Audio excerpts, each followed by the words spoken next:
안녕하세요. 배신의 우리자입니다. 독일에 사요 일상강입니다. 나와 예비 시어머니.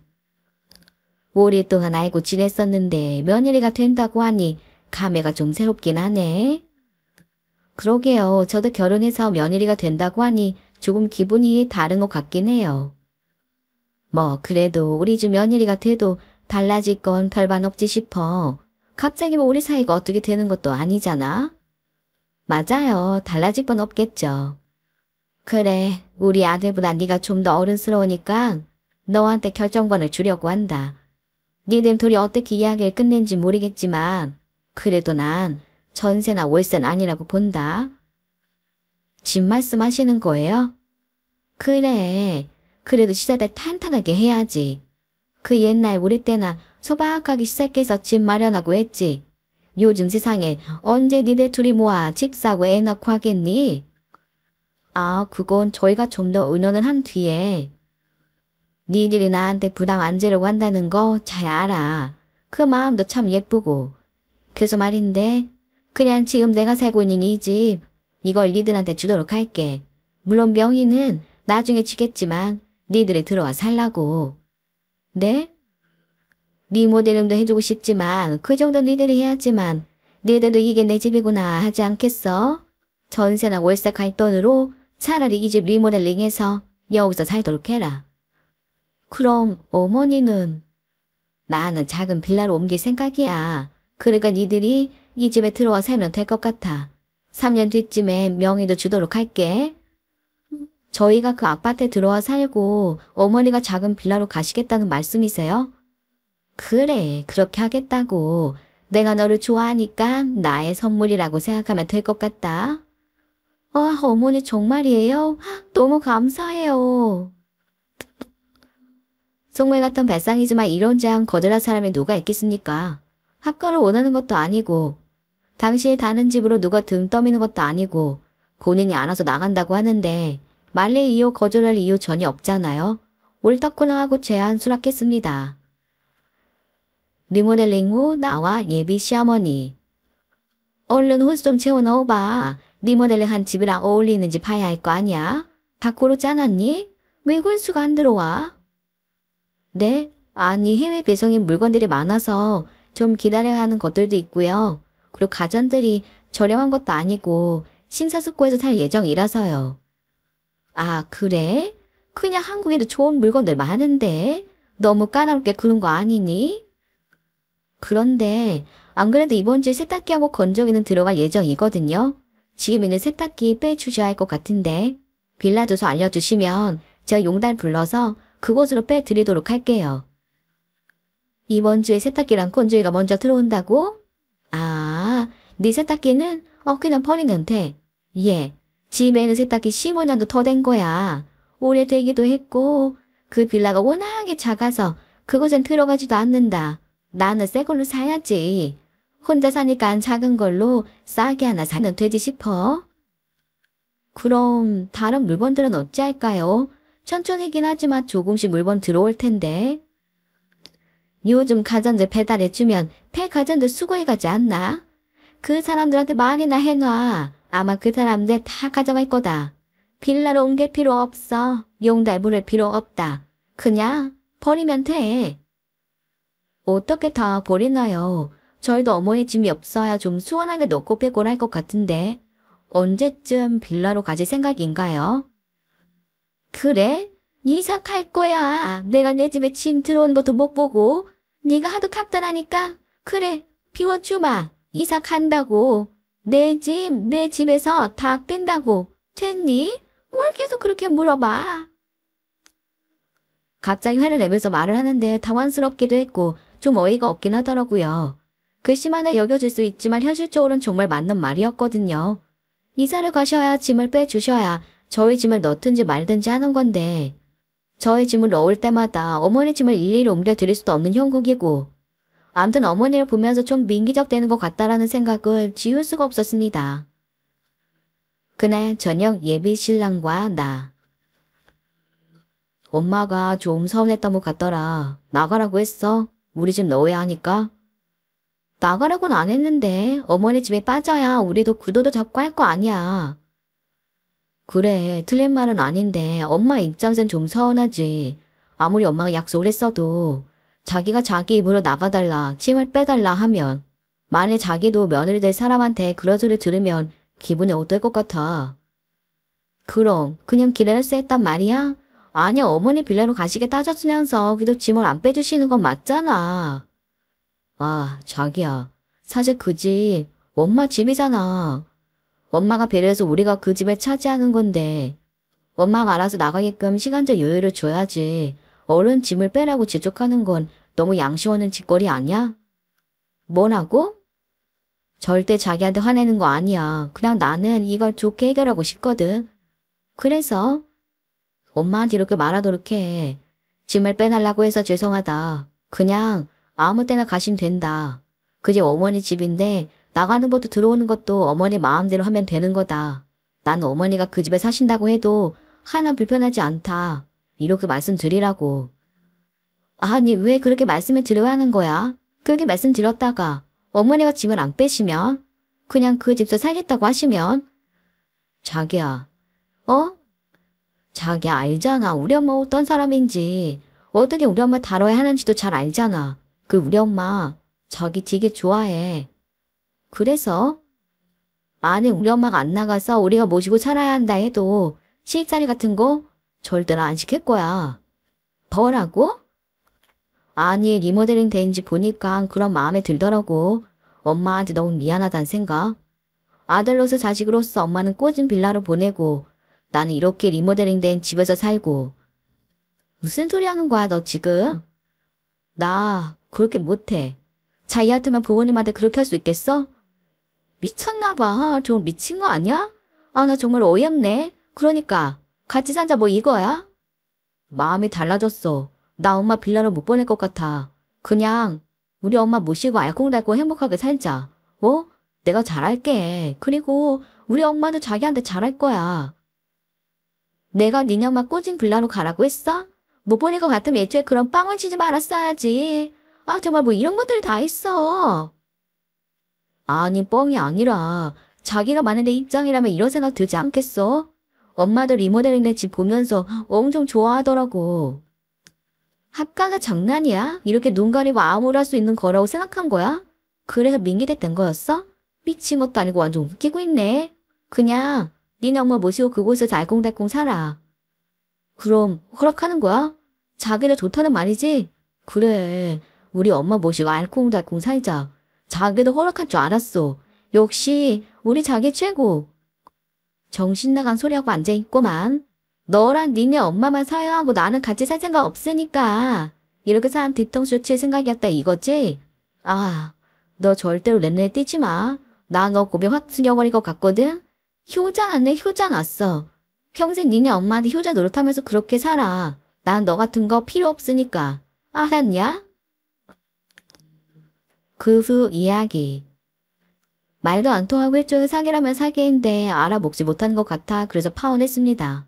처음부터 송이를 들고 자기는 식구들끼리 꾸냥꾸냥 거리면서 제 뒤통수를 치려고 했다는 점에 가장 화가 많이 났었고요. 너 같으면 그렇게 할 수 있냐라고 묻는 그와의 더 이상의 대화가 불가능하다고 생각되었습니다. 그리고 파혼에 있어서 당연히 제 잘못이 가장 크다고 생각을 하긴 합니다. 내 것도 아닌데 남의 것에 허물을 켰다가 된통 당할 뻔했던 거였으니까요. 사람을 내 거 아닌 거에 욕심 부리는 것이 아닌데 하마터면 아무것도 모르고 결혼했다가 시어머니 모시고 사는 그런 며느리 될 뻔했습니다. 안녕하세요. 배신의 후리자입니다. 오늘의 사연 지금 시작합니다. 27살이 되던 해 동생과 나. 잘 지내고 있지? 너한테 할 이야기가 있어서 보자고 했어. 그럼 나야 잘 지내지? 무슨 얘기? 사실 나도 누나한테 할 말이 있는데. 정말? 좋은 일이니? 오, 좋은 일이야. 나도 좋은 일인데. 그래 무슨 일이야? 너부터 말해봐. 누나, 나 여자친구가 있는데 결혼하려고. 어머 정말? 그런데 아직은 좀 이르지 않니? 그러게 아직 졸업 전이라 모아놓은 돈이 많이 없어. 그런데 처가댁에서 결혼을 좀 서두르셔서. 그래서 말인데 미안하지만 결혼 비용 좀 보태줄 수 있을까? 아, 그래. 축하해. 누나, 오랜만에 만나서 이런 부탁해서 미안해. 그런데 누나의 좋은 소식은 뭐야? 아니야.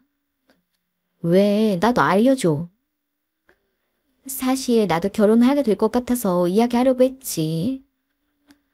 아, 그래. 누나, 그런데 처가댁이 정말 괜찮은 집안이야. 나 졸업하면 장인어른 회사에 바로 꽂아주신다고 했어. 내 미래가 걸려 있다고. 내가 취직이 잘 돼야 그간 누나가 나 가르치느라 고생한 곳에도 보답할 수가 있어. 그래, 알겠어. 누나가 생각해 볼게. 누나, 생각해 보는 걸로는 안 돼. 석 달 뒤에 결혼하기로 했거든. 그래, 알겠어. 우선 너부터 결혼하고 나는 다시 일정을 잡아봐야겠다. 저희는 어려서 부모님을 여의고 둘이 의지하며 지금껏 살아왔습니다. 전 중학교도 졸업하지 못하고 남의 집 살이를 하며 동생을 대학까지 보내었지요. 동생을 대학까지만 보내놓으면 이제 나도 날 위해서 살 수 있을 거라 생각했는데 예상치 못한 동생의 결혼 소식에 날 위한 삶은 좀 더 뒤로 미뤄줘야만 했습니다. 그렇게 전체 결혼 비용을 동생에게 해주게 되었고 제 결혼은 물 건너가게 되었습니다. 저는 동생의 결혼식에 참석하지도 못했습니다. 초대하지 않더군요. 제가 언제 어디서 결혼하는지 모르니 오지 말라고 합니다. 알고 보니 올케네 집이 제법 잘 사는 집안이었고 사돈댁에선 저희 집 식구는 아무도 참석하지 않는 조건으로 결혼식을 하자고 했다고 합니다. 동생의 결혼 이후 전 동생과 연락이 완전히 두절되었고 그렇게 20여 년간 동생의 소식도 듣지 못하고 살고 있었습니다. 그러던 어느 날 지인의 소개로 새로운 집으로 입주 도우미를 하러 갔고 그곳이 동생네 집이라는 것을 알고는 고민이 깊어졌습니다. 하지만 당시 제 사정상 앞뒤다 줄 수 있는 상황이 아니었고 동생과 조카들을 가까이서 볼 수 있다는 것에 3년간 입주 도우미를 했습니다. 동생은 절 철저히 모르는 척 하더군요. 그래서 동생을 위해 저도 모른 척 해주었습니다. 이후 전 건강상의 이유로 동생 집에서 일을 그만두었고 그로부터 5년 뒤 올케에게서 연락이 왔습니다. 올케와 나. 안녕하세요. 잘 지내셨어요? 아, 네. 잘 지내셨지요? 애들은 잘 있나요? 네, 그럼요. 혹시 요즘도 일하세요? 이제 건강 때문에 예전처럼 못하고 매일 4시간 정도 알바하고 있어요. 아주머니, 혹시 저희 딸 집에서 일할 생각 없으세요? 네, 딸 집이요? 아이고, 시집 갔나요? 네, 얼마 전에 시집 갔는데 살림이 서툴러 너무 힘든가 봐요. 아이고, 그렇군요. 그래서 아줌마를 한번 보내줄까 싶은데 잘 모르는 사람은 보내주기도 그렇더라고요. 그래서 아주머니께 여쭤보는 거예요. 죄송하지만 제가 요즘 건강도 조금 조심해야 하는 시기라 이전처럼 일은 못할 것 같아요. 아니, 일을 아예 안 하시는 게 아니면 그냥 해주시는 것으로 하시죠. 저도 사모님 부탁이라 웬만하면 들어드리겠는데 건강이 종일 일할 만큼은 안 되어서요. 우리가 보통 인연이 아니잖아요. 좀 부탁드려요. 죄송합니다, 정말.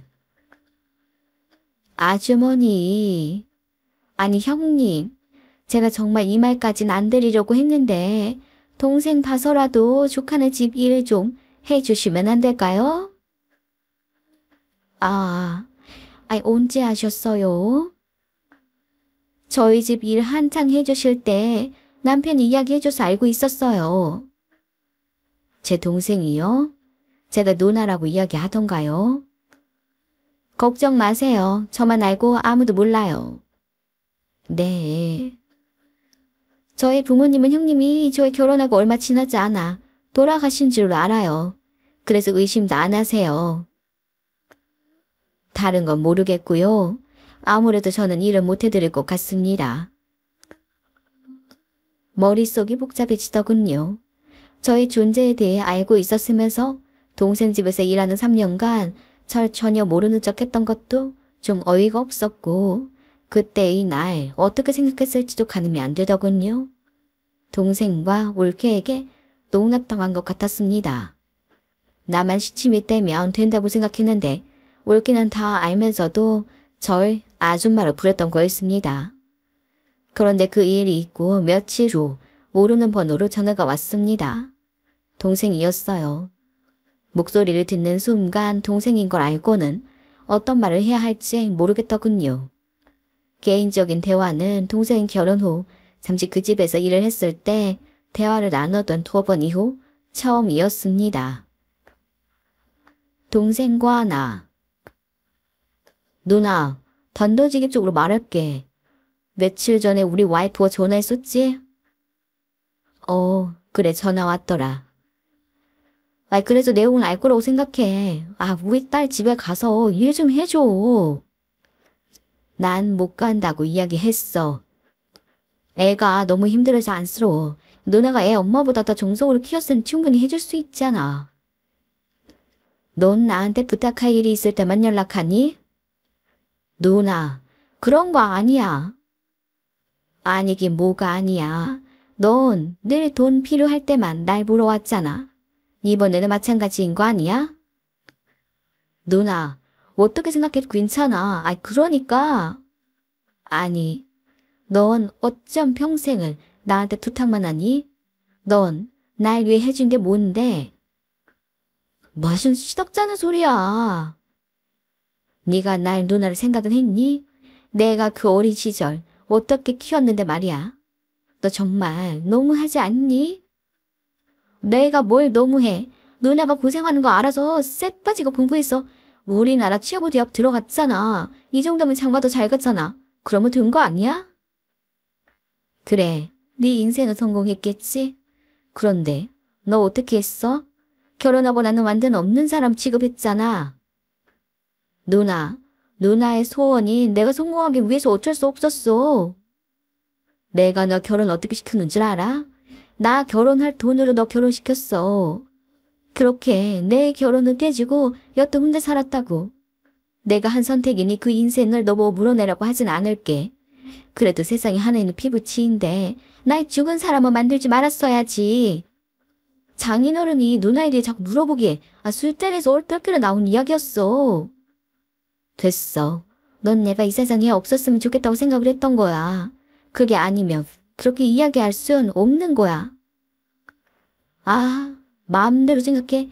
그거 마음대로 생각하고 우리 딸 집에 가서 일 좀 해줘. 애가 너무 곱게만 커서 가서 살림도 잘 못하고 게다가 이번에 애기까지 가져서 너무 힘들어하네. 내가 지금 신장 기능이 좀 떨어져 있대. 이제 나이도 있어서 조심하라는데 내가 네 딸 집 일 해주는 건 목숨 걸고 하는 거나 다름없어. 누나가 고모이니 가면 얼마나 일을 잘해주겠어. 그래서 나도 와이프도 누나를 떠올려서 부탁하는 거야. 조카들한테 아줌마 취급받아가면 일해야겠니? 이제껏 가만히 있다가 왜 이러는 건데? 누나라는 걸 밝히고 싶었으면 진작에 써야지. 여태 남이 좋겠는데 갑자기 왜 이래? 네가 나 죽은 사람 만들었던 거 알고 나니 내가 누굴 위해 이렇게 산다 싶으면서 회한이 든다 정말. 그땐 어쩔 수 없었다고. 자꾸 별거 아닌 걸로 이럴래? 별거 아닌 거? 넌 그래 별거 아닌 거니? 그럼 뭐 대단한 일이야. 더 이상 연락하지 마. 지금까지 누나가 죽었다고 살아왔으니 나도 이젠 동생 없다고 생각하며 살 거야. 그로부터 약 열흘 뒤 동생네 집에서 일해줄 때 몇 번 뵌 적 있던 안 사장 어르신, 그러니까 동생의 장모님께서 집으로 차를 마시러 오라고 하십니다. 제가 참 잘해주셨던 분이라 고절하게도 뭐해 약속한 날 찾아뵈니 아니나 다를까 저희 조카네 집에서 일을 해줄 수 있겠냐고 물으시더군요. 잠시 고민을 했지만 이내 동생과 제 관계에 대해 모두 털어놓았습니다. 그리고 지금까지 본의 아니게 속이게 된 것이니 동생이 비밀을 해달라고 부탁을 했고 동생을 위해서면 땅속을 스며도 물이라도 마실 수 있던 때라 그리 했었다고 했습니다. 안 사장 어르신께선 제 이야기에 큰 충격을 받으셨고 이내 그 모든 내용은 박 사장 어르신도 알게 되셨습니다. 기업을 운영하시며 정직을 최우선을 하시는 분인 만큼 제 동생의 행실에 크게 실망을 하셨고 아들 없이 딸만 둘 두셨던 분이라 사위들 중 후계자를 재고 계셨는데 그 일로 제 동생은 그만 눈맞게 나고 말았다고 하더군요.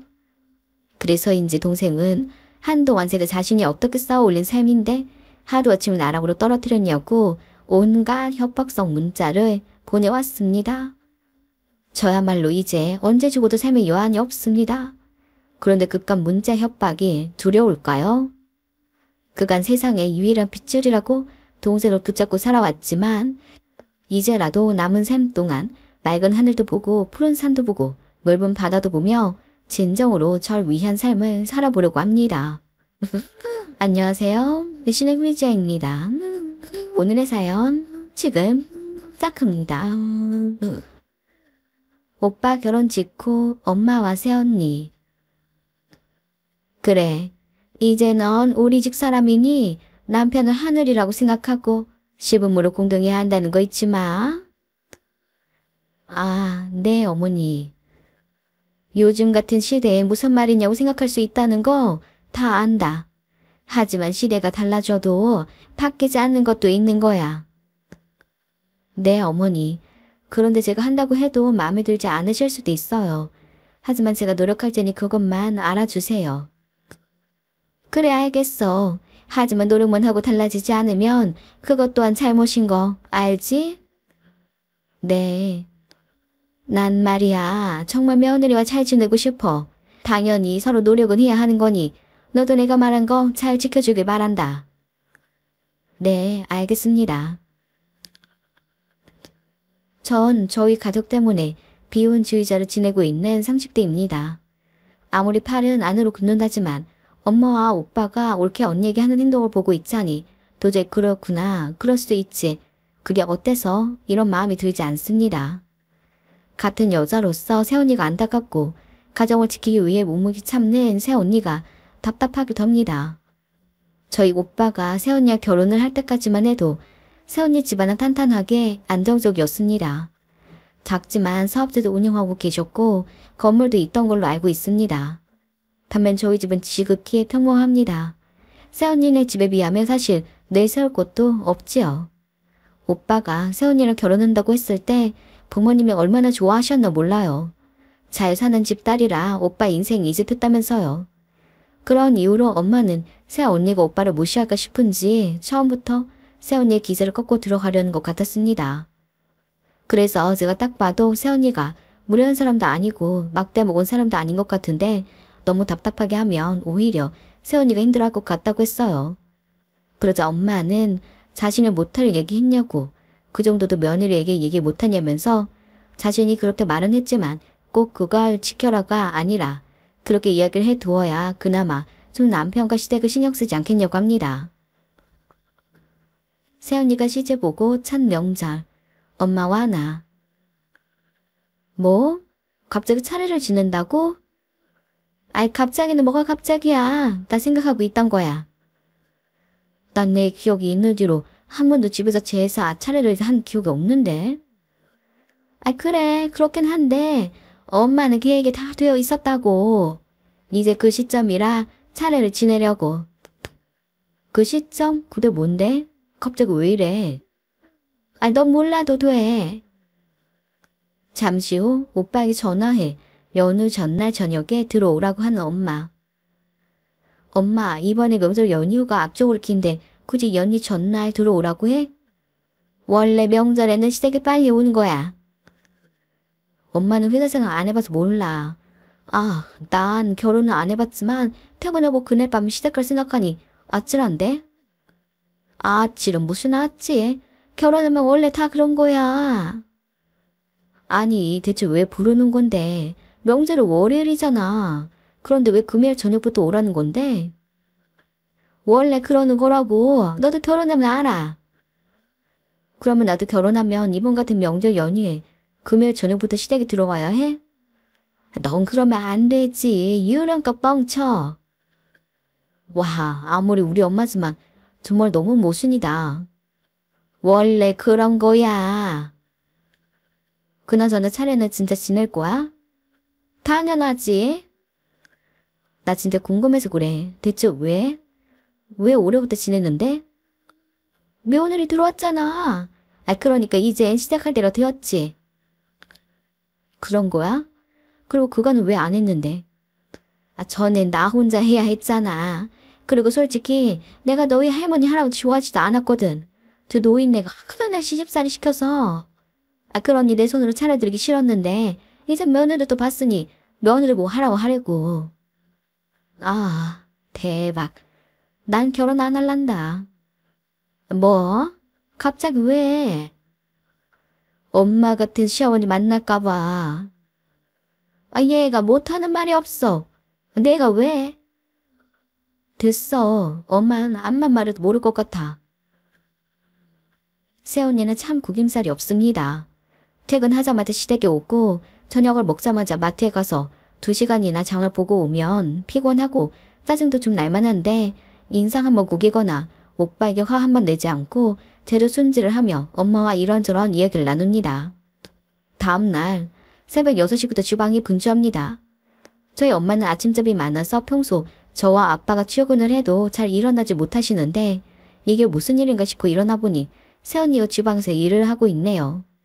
주말이고 명절이고 가족들이 집에 모두 모이는 날이면 아침을 각자 스타일대로 챙겨 먹는데 새언니가 아침부터 밥을 하고 있다니요. 그래서 제가 같이 거들며 저희 집은 이렇다라고 이야기를 하자 어제 엄마가 새언니에게 자신은 아침잠이 많아 일찍 못 일어나는데 며느리 보고 첫 명절인 만큼 모두 함께 아침 식사는 해야 하지 않냐며 새언니에게 밥을 하라고 했다고 합니다. 아무리 저희 엄마지만 엄마 편에 들지 못하겠더라고요.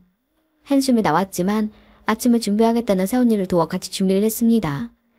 새언니가 새벽부터 일어나 일을 하고 있는데 자고 있는 오빠가 얄밉더라고요. 그래서 방으로 가 오빠를 깨웠습니다. 오빠는 아침 안 먹으면 되지 언제부터 본가에서 아침을 챙겨 먹었다고 그러냐고 합니다. 그래서 엄마가 하라고 했다더라. 새언니 혼자 하고 있는데 이게 말이 되냐. 나와서 상 피고 수저로 또 오라고 했습니다. 맞이 못한 듯 오빠는 주섬주섬 일어나 나왔습니다. 늦잠을 자고 있던 엄마와 나. 아유 시끄러워. 잠 좀 자자. 새벽에 일어나면 소리 안 나게 조용히 일을 해야지. 어른들을 이렇게 다 깨워서 해 되겠니? 엄마, 우리가 언제부터 아침을 먹었다고 새언니한테 밥을 하래? 이제 시집은 언니가 우리 집 주방 살림을 모르는데. 열어보면 여기저기 다 있는데 들을 찾기 어렵니? 엄마가 잘 알지. 원래 남의 집 살림은 어려운 거야. 너 왜 이렇게 까칠해?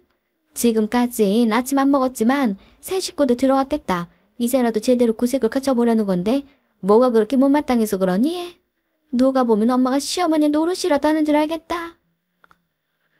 엄마, 그럼 엄마가 모범을 보여야지. 엄마는 손가락 하나 까딱하지 않고. 그러니까 내가 다 민망하잖아. 네가 민망할 게 뭐 있어. 그냥 두면 며느리가 다 알아서 하니 넌 좀 가만히 있어. 언니, 지금부터 그냥 아무것도 하지 마세요. 엄마가 저러는 게 내가 다 미안해서 같이 듣고 있는데 아무리 생각해도 이건 아닌 것 같아요. 뭐? 딸, 너 정말 왜 이래?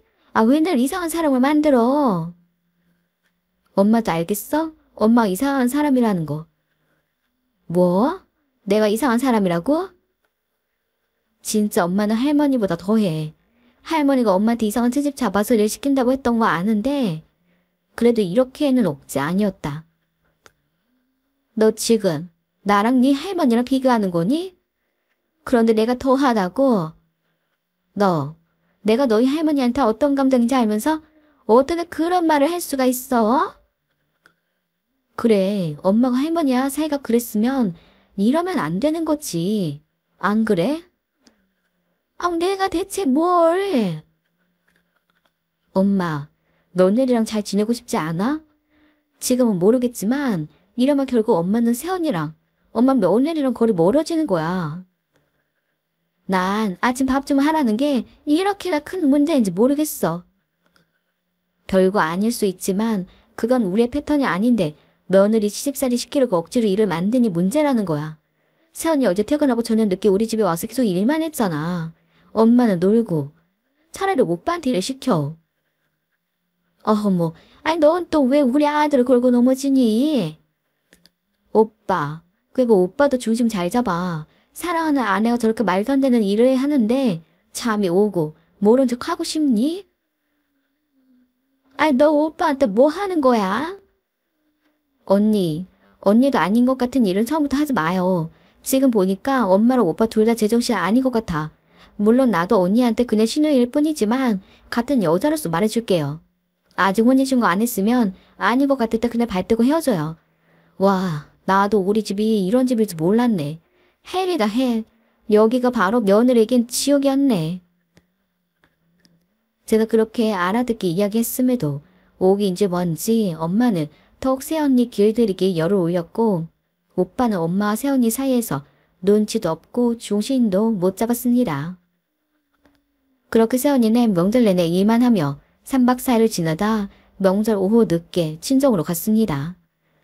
나중에 알았지만 새언니가 일부러 이놈의 집구석이 얼마나 하나 보자 하고 그냥 엄마 하는 대로 다 당해주었다고 하더군요. 결국 그렇게 우리 엄마와 오빠의 행동이 파악된 새언니는 명절 이후 짐을 싸서 새언니 친정으로 가버렸고 오빠와 혼인신고하지 않았으니 그만 살져가더랍니다. 그런 새언니의 행동에 엄마가 기가 막히다며 거품을 물길래 엄마 같은 시어머니 볼까 난 결혼은 안 하겠다고 했습니다. 오늘은 문득 새언니의 소식이 궁금하네요. 하지만 새언니 입장에선 제 연락도 달갑지 않을까 싶어 혼자 소식을 궁금해만 하려고 합니다. 안녕하세요. 매신의 우리자입니다. 오늘의 사연 시작하겠습니다. 나와 남편. 지금 동생들이랑 이야기를 했는데 캠핑카 빌려서 아빠 모시고 여행을 가면 어떨까 싶어. 캠핑카? 아니 그거 불편하지 않을까? 누워서 가실 수 있으니까 작은 거 말고 대형으로 빌리면 아버지도 조금 편안하시지 않을까 싶은데. 그래서 장인 어른이 가시겠대? 아버지도 아시나 봐. 이번이 우리 가족들이 함께 할 수 있는 마지막 여행이라는 걸.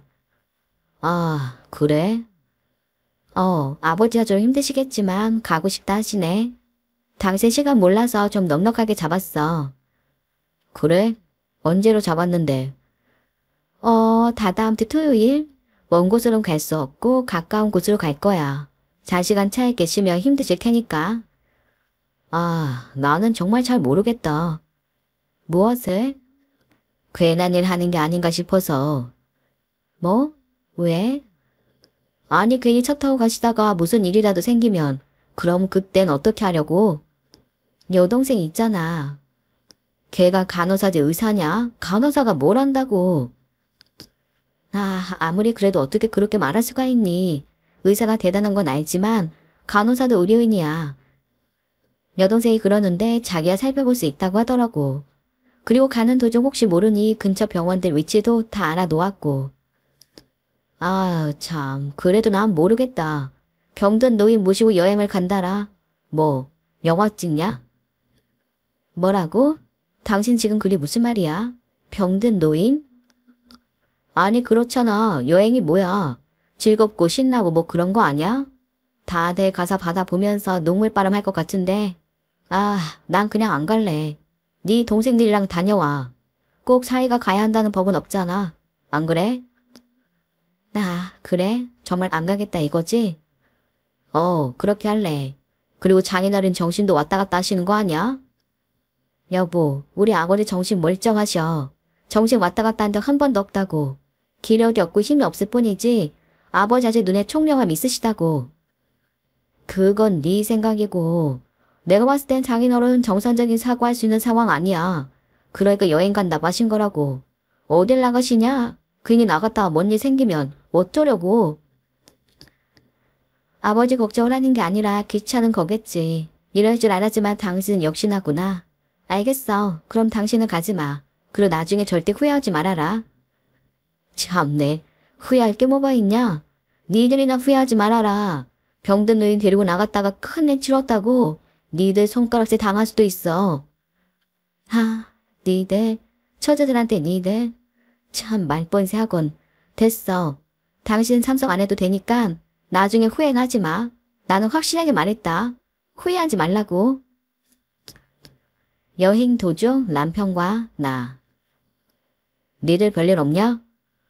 왜 별일 있길 바라니? 아니 그냥 그래서 언제 오는 건데? 왜?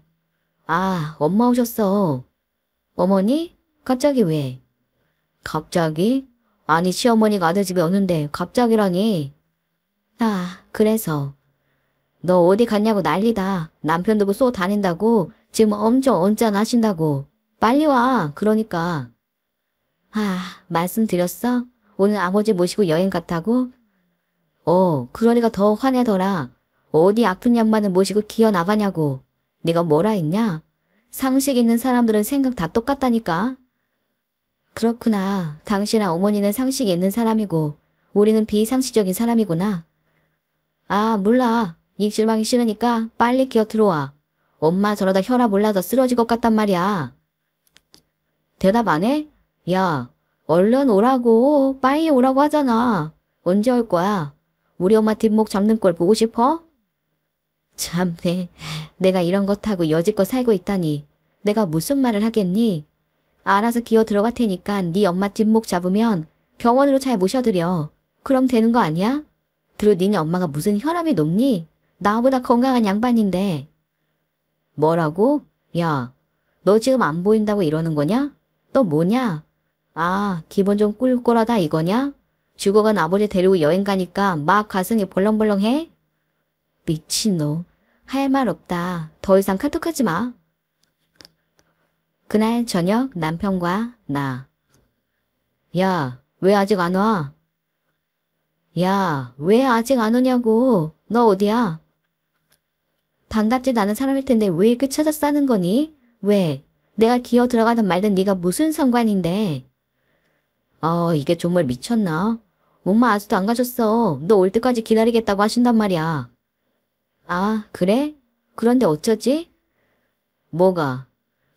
나 앞으로 평생 안 들어갈 건데. 뭐라고? 네가 항상 그랬잖아. 뭐 나한테 기분 나쁘거나 혹은 부부싸움 할 때마다 네가 산 집이니까 나가라고. 그래서 그렇게 하려고. 네 집이잖아. 나도 더러워서 네가 산 곳에 발 안 붙이려고. 야, 너 지금 뭐 하는 거냐? 돌았냐? 뭐 니네 아버지 세상 끝난 것 같으니까 너까지 머리 돌았냐? 지금 이게 무슨 정신으로 이런 소리를 하는 거지? 그러게. 내가 지금 왜 이런 소리를 하는 걸까? 나 그동안 너한테 무시당하고 니네 엄마 그 지독한 노인네한테 무시당할 때도 참았었다? 왜 그랬는 줄 아냐? 뭐? 지독한 노인네? 혼자 살아갈 방도가 없어서 그랬어. 너한테 떨어져 나가면 먹고 살게 요원해지니까 나 솔직히 그랬다. 더럽고 치사했지만 네 돈 필요해서 붙어 있었던 거라고. 야, 내가 모를 줄 아냐? 그건 나도 아는 바야. 네가 빈대같이 나한테 붙어 있었던 거. 그러게, 나 참 빈대 같았지. 돈이 이렇게 무서워. 그동안은 돈이 없어서 당하고만 있었는데 이제 돈이 생기니까 무서운 게 없네. 뭐? 무슨 돈? 너랑 이혼해야 하니 아직 받진 않을 거야. 그런데 우리 아버지가 토지 포상금을 좀 받으시네. 뭐 많진 않아. 뭐? 얼마인데? 뭐 껌깍지지. 10억. 그런데 동생들 하나같이 다 그러네. 자기들은 필요 없다고. 제발 언니가 그 돈 다 받고 형부한테서 좀 벗어나라고. 곰곰이 생각을 해보니까 내가 내 인생을 조지고 있었더라고. 10억? 정말? 너랑 이혼하고 그거 받을 생각이야. 합의혼 안 할 거지? 그런데 너 그거 아니? 우리 소송 들어가면 내가 훨씬 더 유리하더라. 증인들도 많고 증거들도 많고. 그래서 나 너랑 소송 한번 해보려고. 이혼 한 뒤에 나도 10억이랑 돈으로 내 집 사고 혼자 자립해 보려고.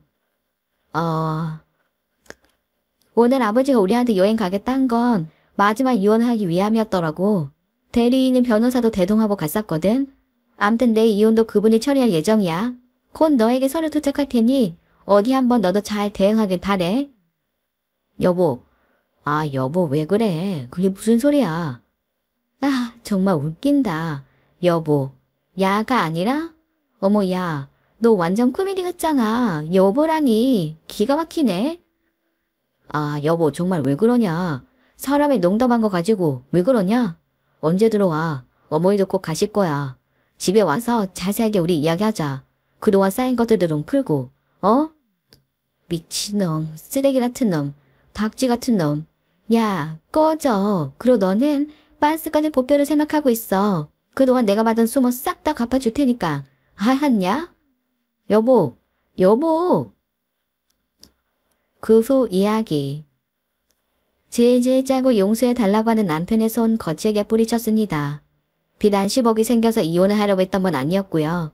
아버지가 이런 돈이 있다라는 말이 끝나자마자 동생들이 입을 모아 그랬거든요. 언니 다 가지라고. 그리고 그 형부란 사람한테서 좀 벗어나라고요. 제가 바보 같아서 몰랐나 봅니다. 얼마나 등신처럼 살고 있는지를요. 옆부자 지켜본 저란 사람은 동생들을 걱정시키고 한숨 쉬게 하는 그런 존재였나 보더라고요. 이혼했습니다. 소송 들어가면 자기한테 불리할 거 아는 남편인지라 합의혼했는데 지금도 뻔질나게 연락 옵니다. 사랑한다네요. 저 없이 못 산다네요. 그래서 저도 그랬습니다. 너는 나를 사랑하는 것이 아니라 10억을 사랑하는 것이고 10억 없이는 못 사는 거라고요. 착각하지 말고 발 닦고 잠이나 자라 했네요. 안녕하세요. 늦은 우리 자입니다. 오늘의 사연 시작하겠습니다. 나와 장모님. 장모님, 그 사람 어떻게 좀 해주십시오. 뭘 어쩌라는 거야? 또 집을 나갔습니다. 저도 이제 한계입니다. 아, 자네 정말 이해할 건가? 우리 딸 이러는 거 한두 번 아니잖아. 이젠 적응될 때도 되지 않았어? 네? 적응이요? 장모님. 애가 마음을 못 잡는 걸 어쩌나? 그리고 우리 딸애가 이러는 이유 자네도 잘 알지 않아? 아, 또 그 이야기십니까? 저희 어머니요? 또 그 이야기? 자네 그렇게 말하는 거 아니네? 애가 얼마나 힘들었으면 아직도 그 일을 못 잊고 있겠냐고. 아, 정말 너무 우려먹으시네요.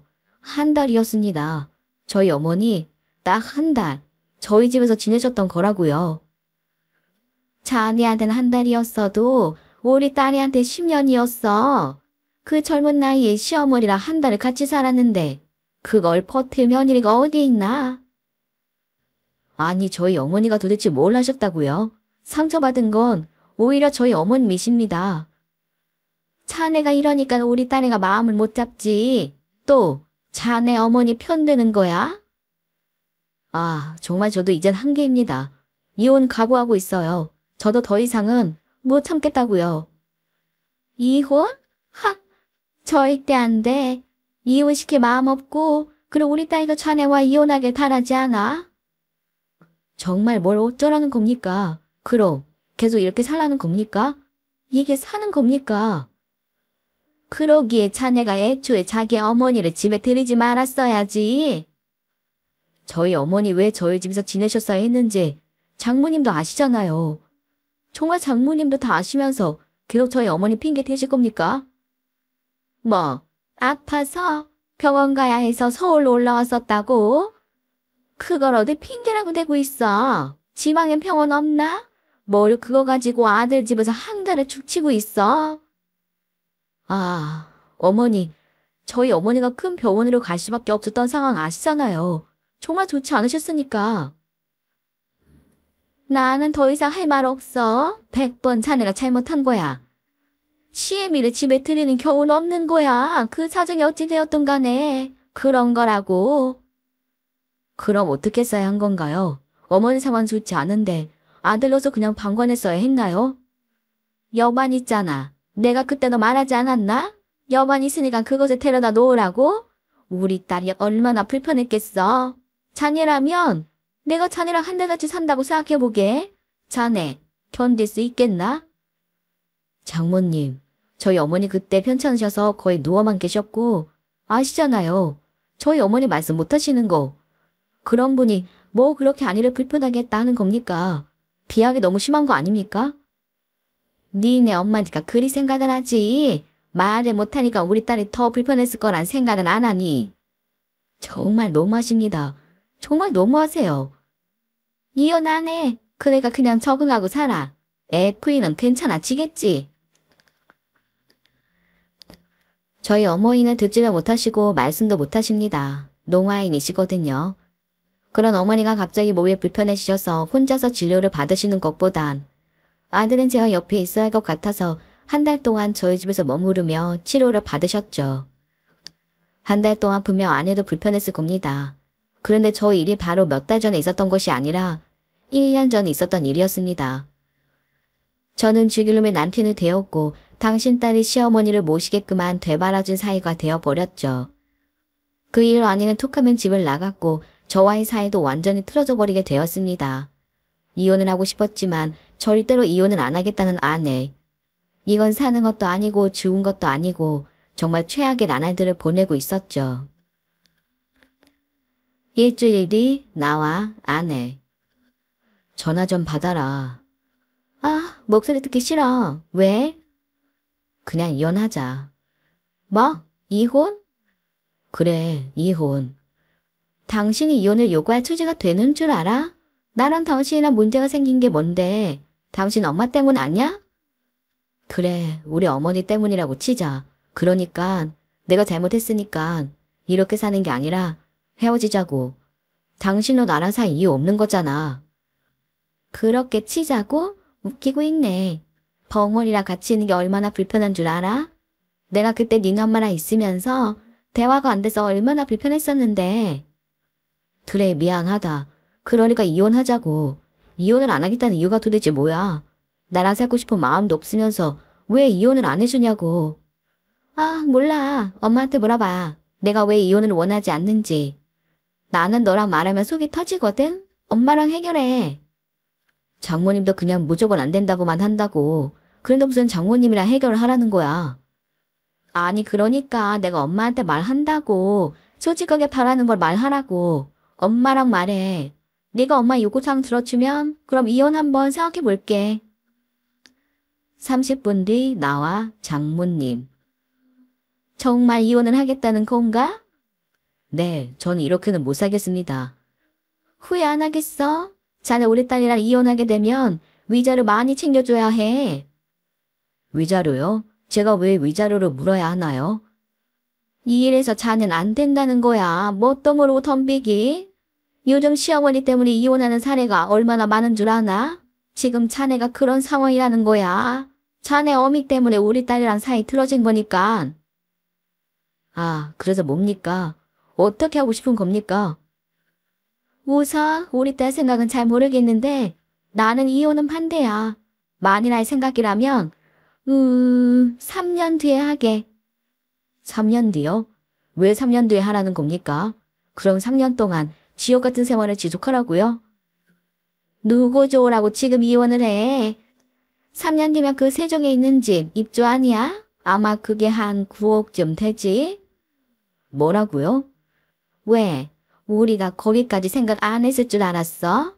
당연히 3년 뒤면 재산 분할할 게 더 많은데 그때까지 기다리지. 왜 지금 이혼을 하겠나? 장모님, 그 집 때문에 이혼을 미루는 거였습니까?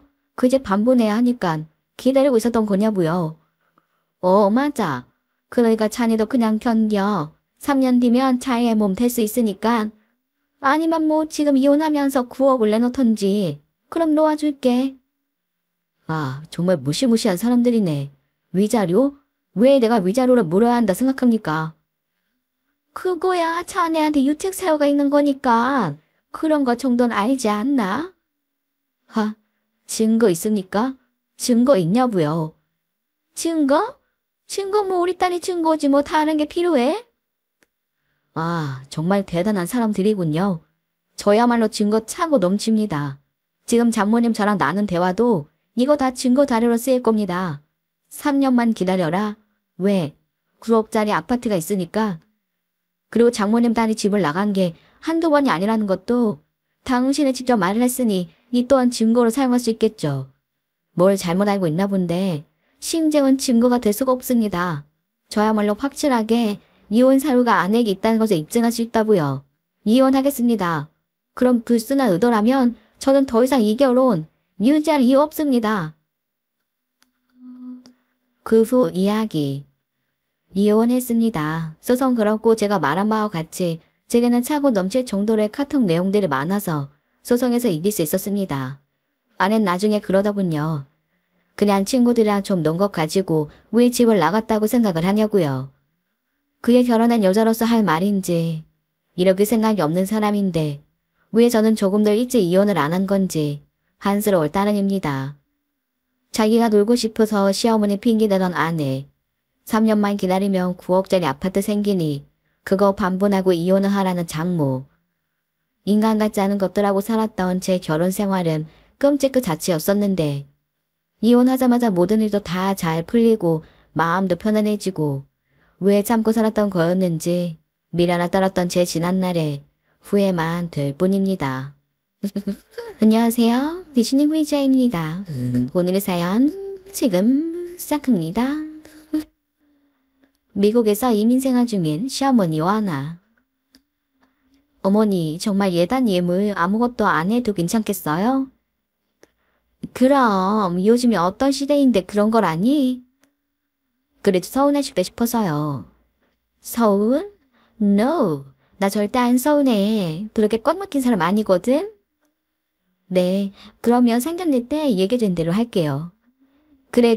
내가 no 한 건 정말 no인 거야. 알겠지? 네, 어머니. 아참, 결혼식 때 입을 내 한복이랑 아버님 양복도 우리가 알아서 할 거야. 신경 안 써도 돼? 그러면 저희가 해드리는 게 정말 하나도 없는 것 같은데요?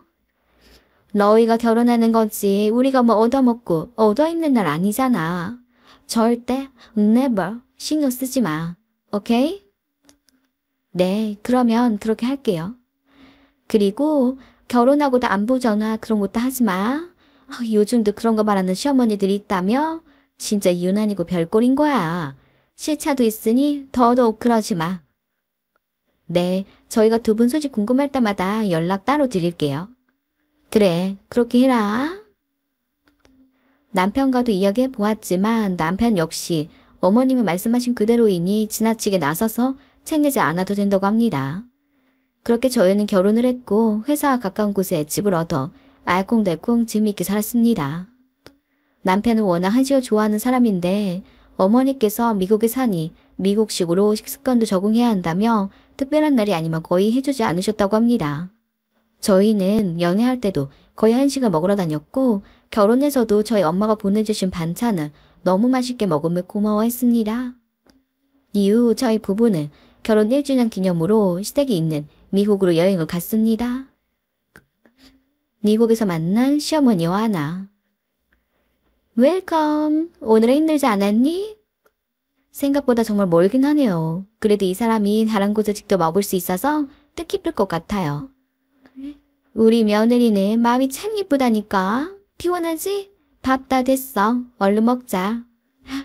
그러게요. 배도 고프네요. 우리 새아가 이런 거 괜찮지? 네, 그럼요. 너무 맛있어요, 어머니. 이건 내가 미국 사람들보다 더 맛있게 하거든. 새아가 입에도 맞다니 다행이다. 맛있게 먹어.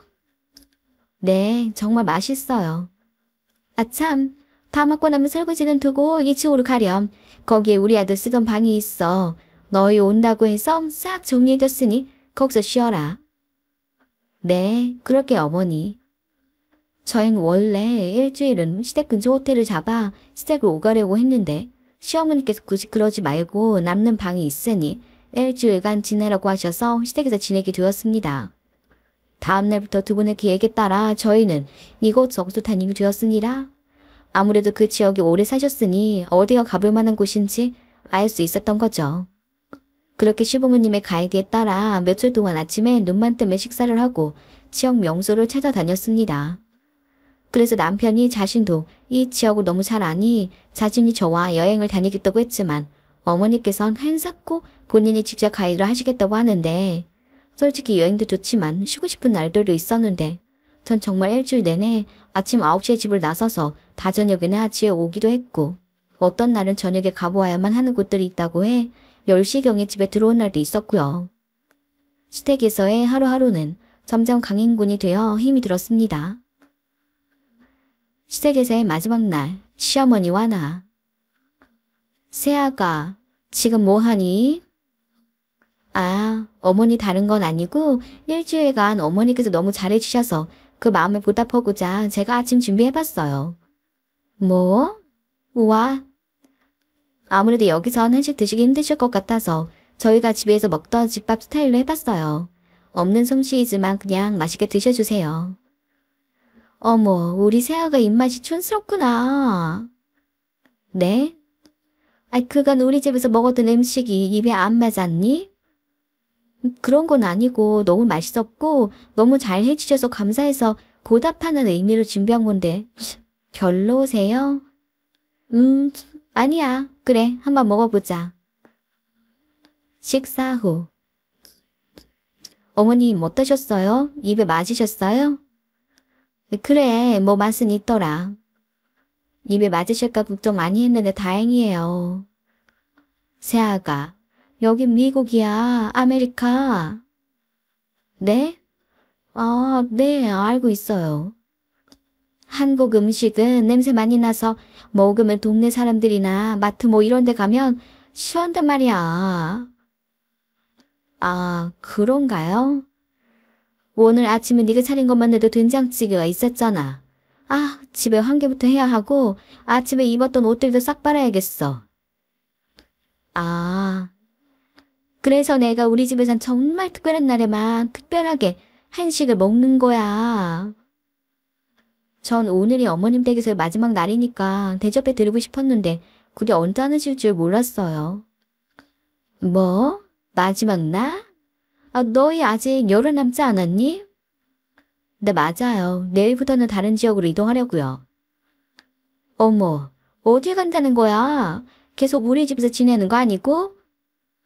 이 지역은 두 분 덕에 충분히 둘러본 것 같아요. 내일부터 중부 갔다가 서부로 넘어가려고요. 진짜 너무 서운하다. 난 너희랑 지낼 2주 플랜을 짜놨는데 말이야.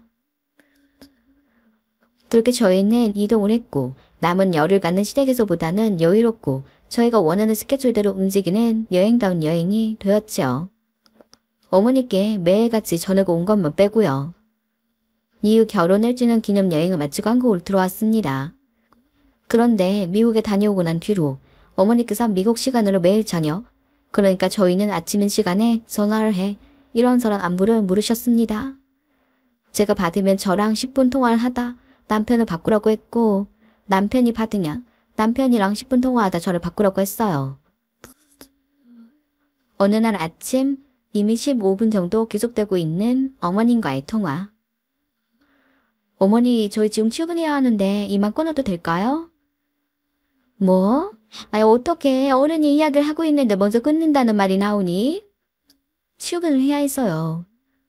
너 그렇게 안 봤는데 정말 서운하다. 넌 어쩜 한 번에 먼저 전화를 안 하니? 너의 행동에 대해서 어떻게 생각해? 그게 어머니께서 평상시는 물론 생신 때도 전화하지 말라고 하셔서 안 했던 거였어요. 그래도 눈치껏 해야 할 때는 해야지. 어머니, 궁금해서 그런데요. 전화하지 말라고 하시고 매일같이 저희에게 전화하시는 이유가 뭐예요? 어? 그건 너희들이 보고 싶어서 그런 거 아니겠니? 저는 어머니께서 시킨 대로 한 건데 잘못했다고 하시니 당황스러워서요. 당황스러울 것까지 뭐가 있니? 아, 참, 우리 추석에 한국 들어간다. 그렇게 알고 있어. 추석쯤 한국에 오신 어머니. 어머니 오시느라 고생 많으셨어요. 그러게 너무 오랜만에 온 것 같네. 한국 향기. 그리웠어. 시장하시죠? 진지 드세요. 어? 이게 무슨 냄새지? 너 뭐 준비했니? 라자냐요. 어머, 밥 아니고 라자냐? 왜? 어머니께서 오늘 입국하셔서 컨디션도 별로이실 텐데 갑자기 한식 드시면 속도 불편하실 수 있고 무엇보다 마늘이면 이런저런 냄새 나서 싫어하실까봐 어머님 댁에서 먹어봤던 음식들로 준비해봤어요. 아, 뭐야. 난 청국장에 겉절이, 불고기 생각하고 왔는데. 네? 아, 어머니께서 한식은 잘 안 드신다고 해서. 미국에서나 그렇지. 한국 들어오면 난 한식만 먹어. 아, 그러셨구나. 어쩌죠? 아, 어떡하긴. 뭘 어떡하니. 그냥 먹어야지. 짐은 어디에 풀면 되니? 아, 근처 호텔 예약해뒀어요. 진지 다 드시고 저희가 모셔다 드릴게요. 결국 그렇게 하는 거니? 네, 일전에 이 사람이 다 말씀드렸잖아요. 저희 집이 너무 좁아서 계시기 불편하실 거예요. 방도 작고 침대도 없고요. 그래서 쾌적한 곳으로 예약해뒀어요.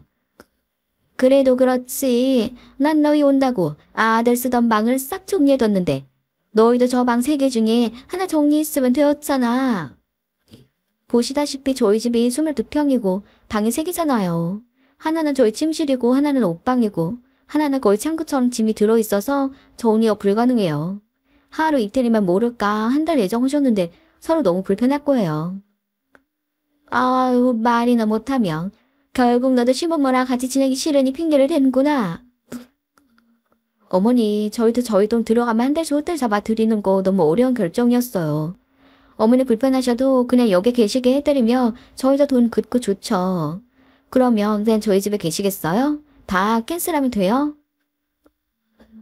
저희 집에서 지내고 싶다던 어머님은 막상 그렇게 하시라고 하니 기겁을 하시더군요. 저희도 저희 돈 쓰지 않으면 좋습니다. 그런데 공간이 여의치 않으니 호텔로 모신 거였어요. 게다가 저희가 비용도 다 내어드리겠다는데 그렇게 나오시니 정말 속이 상하더군요. 그런데 어머님의 그 행동에 저희에게 미안해하던 아버님께서 그냥 아버님의 누나 되시는 고모님 댁에 가서 지내겠다며 호텔은 다 취소하라고 하십니다. 그 말에 어머님은 사색이 두셨고 굳이 가야겠냐고 그냥 호텔에서 지내자고 하시더군요. 하지만 아버님께서 어머니의 그 말씀을 듣는 척도 하지 않으셨고 그렇게 어머님은 고모님 댁에서 한 달을 꽉 채워 지내고 미국으로 돌아가셨습니다. 오늘의 이야기 어떠셨나요? 흔하지 않은 우리들의 이야기 지금까지 대신의 후리자였습니다.